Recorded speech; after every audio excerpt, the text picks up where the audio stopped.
Money plant. Manish मुंह लटकाए school से लौटा था। अभी अपने घर के अंदर जाने ही वाला था कि देखा माली हरिया काका कोई बेल लगा रहे थे। ये आप क्या लगा रहे हैं काका? उसने पास जाकर पूछा। ये मनी प्लांट की बेल है बिटुआ, इसे मैं यहाँ लगा दे रहा हूँ। तुमने कहा था ना तुम्हें अपना एक पौधा चाहिए, तो देखो मैं ले आया। पर अब ये तुम्हारी जिम्मेदारी है, तुम अच्छे से इसका ख्याल रखना, समय पर पानी और खाद देते रहना।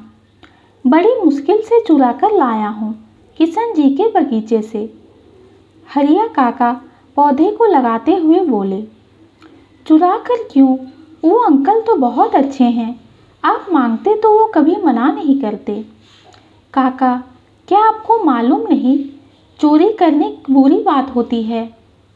अरे सब मालूम है बिटुआ, पर शायद तुम्हें यह मालूम नहीं कि मनी प्लांट चोरी का हो तो वो और अधिक काम करता है। ये क्या काम करता है काका? मनीष की जिज्ञासा बढ़ गई थी। बेटा, लोग इसे इसलिए लगाते हैं और इसका ख्याल रखते हैं ताकि उनके घरों में पैसे की कभी कोई कमी ना हो। अब तू जा, कपड़े बदल के खाना खा ले, अभी अभी स्कूल से आया है ना। मनीष फिर उदास हो गया। उसे याद आया कि उसे घर जाना है। किसी तरह मुंह लटकाए अभी भीतर आया ही था कि मम्मी की आवाज़ आई। मनीष, आ गया बेटा? आज रिपोर्ट कार्ड मिलनी थी ना, कहाँ है, जल्दी दिखाओ। जी मम्मी, कहकर उसने बैग से रिपोर्ट कार्ड निकाली और मम्मी की ओर बढ़ा दिया। ये क्या है मनीष? मैथ में सिर्फ 97 और बाकी के 3 नंबर कहाँ गए? वो गुस्से से बोली। एक क्वेश्चन गलत हो गया था मम्मी, पर देखो मैंने हिंदी में पूरे नंबर लाए हैं। टीचर ने वेरी गुड भी कहा। ये हिंदी में पूरे मार्क्स लाकर खुश होने की इतनी ज़रूरत नहीं है। मुझे साइंस और मैथ में हमेशा तुम्हारे पूरे नंबर चाहिए, समझे? मैं देख रही हूँ आजकल पढ़ाई में तुम्हारा मन ही नहीं लगता। अच्छा, क्लास में तुम ही टॉप किए हो ना? मम्मी इस बार भी वो चिंटू फर्स्ट आ गया। वो उस मास्टरनी का बेटा। जाने आजकल तुम्हें क्या होता जा रहा है। धीरे धीरे तुम सबसे पीछे जा रहे हो। सीखो उस बच्चे से कुछ। माँ बाप किसी के पास वक्त नहीं उसे पढ़ाने के लिए, लेकिन फिर भी वो बच्चा खुद मेहनत करता रहता है।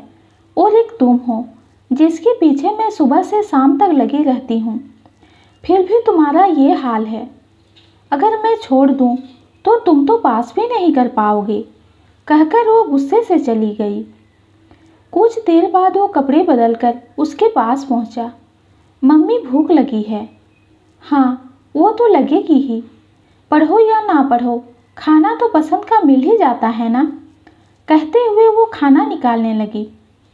मनीष को लग रहा था जैसे अब उसकी भूख ही मरती जा रही है, पर जब थाली में अपने पसंद के मटर पनीर देखा तो वो फिर से खुश हो गया। अभी खाना शुरू ही किया था कि मम्मी फिर से शुरू हो गई। सोचा था फर्स्ट आएगा, इसलिए सारे तुम्हारे पसंद के खाने बनाए थे। हम चाहे जितनी परवाह कर ले तुम्हारी, पर तुम्हें तो हमारी बिल्कुल परवाह नहीं। वो फिर से उदास हो गई। अपनी मम्मी की ये उदासी उसे बिल्कुल पसंद नहीं थी। मम्मी, मैं आगे से और मेहनत करूँगा, वो धीरे से बोला, पर माँ संतुष्ट नहीं दिखी। पर अब वो चुप हो गई थी। अब मम्मी उसे और ध्यान देकर पढ़ाती थी। उसके टीवी देखने के वक्त में से आधा घंटा काटकर अब मैथ को दिया जाता था। उसने भी खूब मेहनत की, मैथ के सारे चैप्टर की बहुत अच्छे से तैयारी की। ये उसका फर्स्ट टर्म था। मम्मी को पूरी उम्मीद थी कि इस बार मेरे बेटे को कोई हरा नहीं सकता, पर जब रिजल्ट आया तो सब चौंक गए। इस बार तो मैथ में पूरे 5 नंबर कम थे। मम्मी ने क्लास टीचर को फ़ोन करके पूछा, आखिर मनीष ने गलती कहाँ की है? और टीचर का उत्तर सुनकर उसका दिमाग खराब हो गया। ये वही सवाल थे जो उसने कई बार उसे समझाया था। वो गुस्से से भर उठी। मैं समझ गई, तू बिल्कुल नालायक है। तेरे पीछे मैं अपना सिर भी फोड़ लूँ ना, तब भी तू कुछ नहीं करने वाला। कहाँ तेरे फर्स्ट आने के सपने देखती थी। अरे तू तो टॉप 3 में भी नहीं है। मैं और तेरे पापा क्या क्या सपने देखते हैं तेरे लिए, पर तुझे तो हमारी परवाह नहीं। वो कहती जा रही थी, पर अब मनीष को उनकी ये बातें उतनी ही बुरी लगी जितने मैथ के फॉर्मूले। वो धीरे से वहाँ से निकलकर बाहर आ गया। देखा तो मनी प्लांट की बेल बदरंग लग रही थी, उसके पत्ते पीले नजर आ रहे थे। काका, ये मनी प्लांट बीमार कैसे हो गई? मैं तो सुबह शाम इसे भर भर कर पानी और खाद देता हूँ, उसने आश्चर्यचकित होकर पूछा।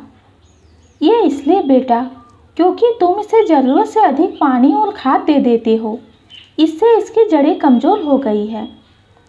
ऐसा भी होता है क्या? मैं तो सोचता था ज़्यादा देने से ये जल्दी बड़ी और घनी हो जाएगी और हमारे घर में बहुत सारे पैसे आएंगे।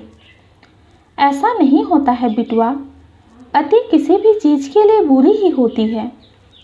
कल से इसे ध्यान से पानी देना और अभी कुछ दिनों तक खाद देने की आवश्यकता नहीं है, कहकर काका अपने काम में लग गए।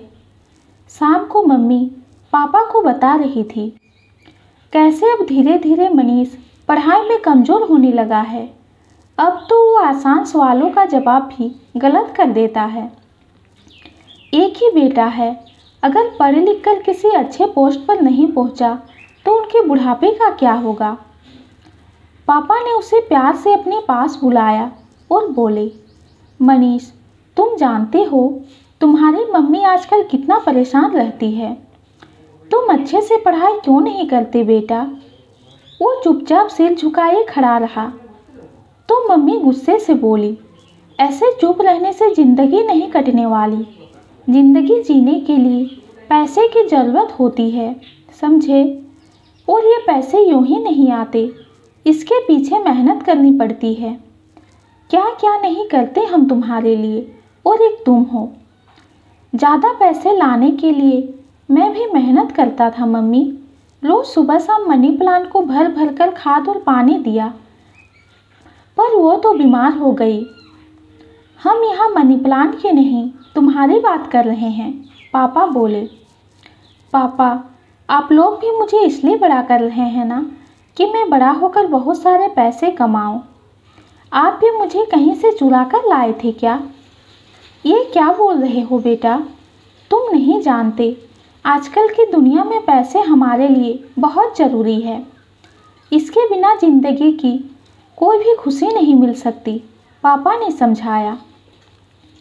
पापा, हमें जिसके कारण ज़्यादा पैसा मिलने वाले हैं उसे ज़रूरत से ज़्यादा खाद और पानी नहीं देना चाहिए, इससे वो बीमार हो जाता है। अति किसी भी चीज़ के लिए बुरी होती है। वो मासूमियत से बोलकर चला गया। देखा हम क्या बात कर रहे हैं, और ये अभी उसी मनी प्लांट के पीछे पड़ा है। ना जाने किस मिट्टी का बना है ये। मम्मी का गुस्सा अब और भी बढ़ चुका था।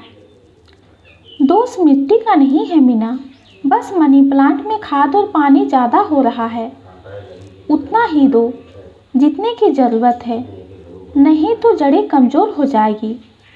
पापा ने कहा तो मम्मी हैरानी से उन्हें देखने लगी।